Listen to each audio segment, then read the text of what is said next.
बनावट कागदपत्रांच्या आधारे सनदी अधिकारी झालेल्या पूजा खेडकर हे प्रकरण ताजे असताना महाराष्ट्रात आणखी एका सनदी अधिकाऱ्यांचे कारनामे समोर आले आहे।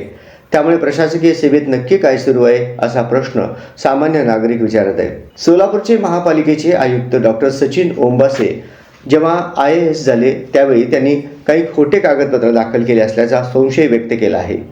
डॉक्टर सचिन ओंबासे यांनी खोटी माहिती देऊन नॉन क्रिमिलियर प्रमाणपत्र मिळवत सरकारची फसवणूक केली आहे असा आरोप केला जात आहे। केंद्र सरकारने याबाबत राज्याच्या मुख्य सचिवांना या कागदपत्रांची तपासणी करण्याचे आदेश दिले आहेत। राज्याच्या सचिव सुजाता सौनिक यांनी याला दुजोरा दिलाय। त्यांना IAS व्हायचे होते, त्यासाठी त्यांनी 4 वेळा सर्वसाधारण गटातून परीक्षा दिल्यानंतर त्यांना यश आले नाही। त्यानंतर त्यांनी 5व्यांदा OBC गटातून परीक्षा दिली, त्यासाठी त्यांनी नॉन क्रिमिलियर दाखल केले। हे नॉन क्रिमिलियर त्यांना कसे मिळाले याबाबत सध्या संशय व्यक्त केला जात आहे। यामुळे सचिन ओंबासे यांची नोकरी धोक्यात येऊ शकते का असा प्रश्न विचारण्यात येत आहे। आर्थिक परिस्थिती उत्तम असतानाही त्यांना नॉन क्रिमिलियर कसे मिळाले?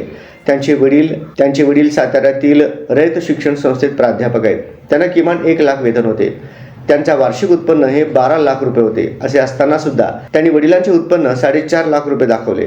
त्या आधारे त्यांनी नॉन क्रिमिलियर प्रमाणपत्र कसे मिळवले असे अनेक प्रश्न निर्माण झाले आहेत। त्यांचे वडील प्राध्यापक छगनलाल ओंबासे यांचे उत्पन्न जास्त असतानाही त्याचे उत्पन्न कमी कसे दाखवले याबाबत माहिती अधिकारात माहिती विचारली असता ही माहिती उपलब्ध नसल्याची माहिती अधिकार विभागाकडून सांगण्यात आले।